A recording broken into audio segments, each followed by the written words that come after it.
In this video, I'm going to show you exactly how I'm pricing services for my business. I'm going to walk you through the entire framework step by step. Before we jump into building the model, let's talk about how to think about pricing. Nailing your pricing down will take time, trial and error, and feedback from the market. When pricing services, you have to consider your costs and the market. Let me explain. Now, the service costs what it costs, and you have to make money. Now, you can work on optimizing costs over time, but that's not going to help your prices today. Beyond the raw monetary costs of your service, you should consider things like bandwidth, fulfillment difficulty, and the stage of the business. Before you can determine the price of a service, you have to know your costs. The other factor to consider is the market, which is your competition and potential customers. If your competition is offering much lower prices for the same level of service, that's a problem. If your target customer isn't open to the prices you're charging for the level of service you are offering, then again, you have a problem. Being thoughtful about your pricing and using a proven framework is how you'll avoid these problems. Let's get started. To build our pricing model, we'll open up a new spreadsheet. I also put a link to my service pricing model template in the description. That's free for you to copy and use.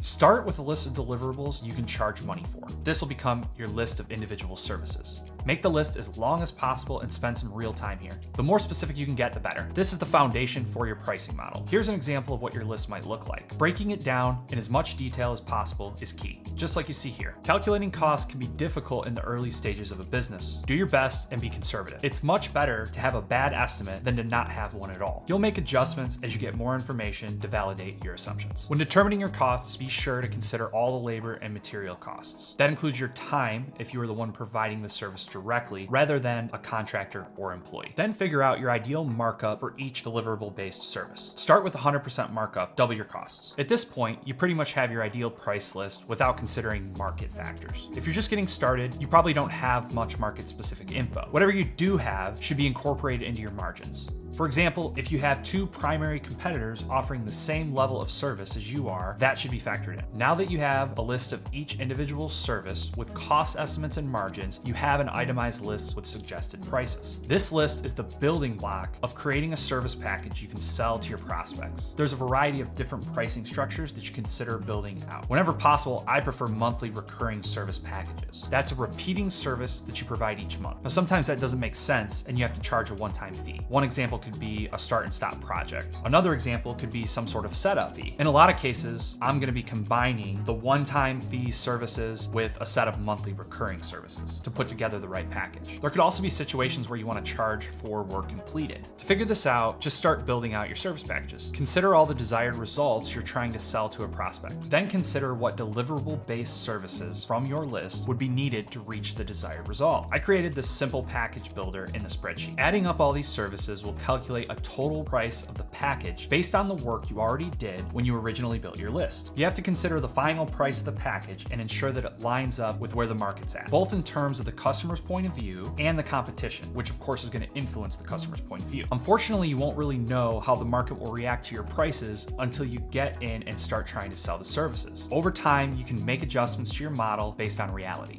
The goal is always to provide a ton more value than what your prices are reflecting. Finding ways to optimize your costs and to improve your services will be the key to getting your pricing right over time. When you're pricing your packages, you want to keep a close eye on your LTV. I determine LTV based on profit, but again, we're not taking into account things like customer acquisition costs or overhead. Paying close attention to the LTV is going to give us an idea of how much wiggle room we have when we're tweaking our final pricing for each package. If you're still with me, I hope you got a lot of value from this video. Now, I'm working on building multiple new businesses, all from the ground up right now. That's my passion. I love building businesses. I'm doing what I can to try to share as much of my experience as possible through my content. It's very time consuming, and honestly, it's super tough to balance it all. But your support keeps me going. Whether it's subscribing to my channel or engaging with my content through sharing, liking, and commenting, it all helps. If you're into business building, jump on board with me in this journey, and I'll see you in the next video.